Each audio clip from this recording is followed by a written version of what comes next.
What's up, everybody? I'm Stan, and welcome to Detail Comics, where we go over comics in detail. This is iRate Reviews, the review show where I go over a comic book, its art, its story, give you my impressions, and let you know whether it's something to go back to the shop for or not. So make sure you subscribe to get these every single week. To start off with, we're going to be talking about DC's Dark Knight's Metal number 3. So this is written by Scott Snyder with art by Greg Capullo, and it's really the large, massive event that's taking place inside the DC universe at this point in time, and it is reaching well into the rest of the DC multiverse with its entire scope. But let's just jump right into the story. When this issue of Dark Knight's Metal kicks off, we see actually the young boys. We see Damian Wayne and Jonathan Kent out there playing music in the fields of Smallville where, you know, the family is together. You've got Diana, you've got Lois, you've got Clark, you've got Bruce, and you've got the boys kind of taking place in this stage with a very familiar tune playing along in the background. And everybody's feeling kind of jovial, and Bruce is really thankful that he's had the assistance of his friends in combating this darkness that came. He feels really thankful that, you know, they have fought off his worst possible fears and been successful, until we see that his chest is bleeding, and ultimately a very grotesque, almost body horror kind of shot where the arm of Barbatos reaches from the heart of Bruce Wayne out into the reality, where we see the horsemen of the apocalypse kind of riding in towards them in the form of Red Death, Murder Machine, and other fears of Batman in human form, you know, the heroes and the powers that he's taken from his friends in the Justice League. So Superman insists that they've fought Barbatos and you know, killed him, and he was defeated at this point in time, but no, this is not true. In reality, Superman's been trapped in the real world for about 7 days until he's rescued by a Diana using the lasso of truth to kind of lash herself to him and pull him from this kind of giant charging Matrix-style battery system as they kind of go across Metropolis, where you've just got nothing but the Doomsday virus infecting all of the people, including Lois Lane. Knowing that this is the case and that his son's safe, he heads off towards you know, Gotham in order to confront Barbatos, which leads him to Devastator. So this is a Dark Knight fear where Batman was worried about Superman so much that he infected himself with the Doomsday virus, which ultimately led to the destruction of his entire planet and the universe after that. So while while Superman's about to be destroyed by the Devastator, he gets rescued by Dr. Fate and the Flash, who bring him into the Bar Oblivion, which is run by Nightmaster. So we see, like, we go from immediate action into this kind of very subtle bar room kind of atmosphere where everybody's having a drink, really downtrodden. They don't necessarily have a plan, but Dr. Fate, Mr. Terrific, they found kind of a pattern in the resonations of the Plastic Man egg, which is calling out coordinates to various parts of the DC universe. One of these locations is in deep space, one is underneath Atlantis, one is near the center of the multiverse, the Rock of Eternity, and then we also have a fourth coordinate that happens to be negative, a position inside the Dark Universe itself. So, splitting up into teams, we actually see all these individual characters. We've got Aquaman headed towards Atlantis, we have Wonder Woman and Dr. Fate headed towards the Rock of Eternity, with Hawkwoman in tow, who's really against a lot of these plans. You know, we've got Superman and the Flash headed towards the Fortress of Solitude, where they're going to use the antenna of the Anti-Monitor in order to create a pathway through the Phantom Zone into the Dark Multiverse. Everything's getting real thick right now. So we've got that going on. And, you know, we've got an uneasy alliance with Deathstroke because his Prometheum armor, you know, helps resonate. You know, he is part of this, so to speak. So everybody else kind of ends on their own. You know, we understand that the spot in deep space, which has the Plastic Man egg, Mr. Terrific, and Hal Jordan headed towards it, is the hidden homeworld of the Thanagarians. You know, Thanagar was just an outpost, or, you know, what they know as Thanagar was just an outpost. This is the hidden, untouched version of Thanagar, where the home of these bird people are, you know, that's where they're present, and they're ever present inside the multiverse.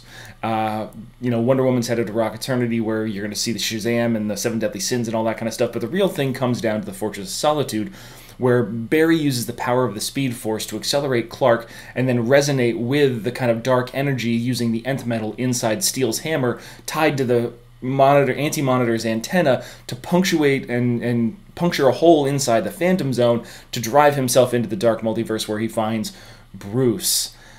Unfortunately, this has all been an elaborate trap set up by Barbatos to capture the Superman, who is in reality the final battery to power the last pull to capture Earth Prime and drag it into the multiverse, the Dark Multiverse, kicking and screaming.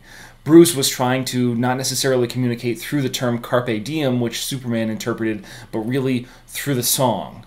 the song that their sons played that starts out with chords of D and C to reverse and kind of imply that this was not the place for Superman to go. So this withered and haggard Bruce Wayne, it's, he's really kind of sorry while, the Dark Knights sit in the bar Oblivion drinking a last drink. Superman, an import of the finest quality, listening to the theme song from Batman 66.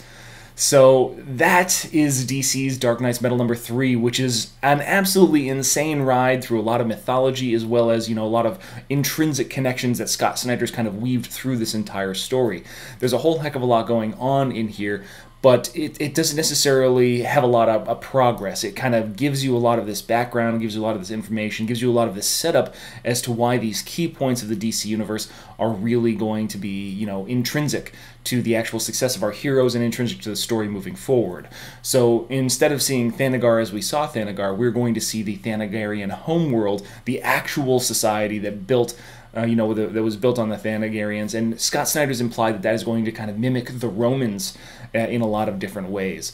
We get to see this hidden area underneath Atlantis. We get to go back to the Rock of Eternity, and maybe we're going to actually see our first callback since the beginning of DC Rebirth to Shazam as a character, and then the 7 Deadly Sins are going to play a very large role in this, and then that's already implied as well. We get to actually take a trip into the multiverse, into the dark multiverse. We're going to get a book out of this called Batman Lost, which is going to show Bruce's travels and travails, like how he became this haggard, gray-haired old man that Scott Snyder's writing as well. There's just so much that's going on in this, and it's really making it a phenomenal book. I mean, it's like, okay, just for the scope and the scale of the story that Scott Snyder's telling, it's extremely impressive. It's not necessarily something that's easy to follow. This is not something that I would recommend reading for somebody that's brand new to the universe. There's a lot of stuff that you need to know. There's a high entry level, when it comes to this. There's a steep learning curve for this story. But for those that are fans of the DC universe or that have been paying attention to the DC universe for any kind of period of time, there's a lot of things here to like and to chew on.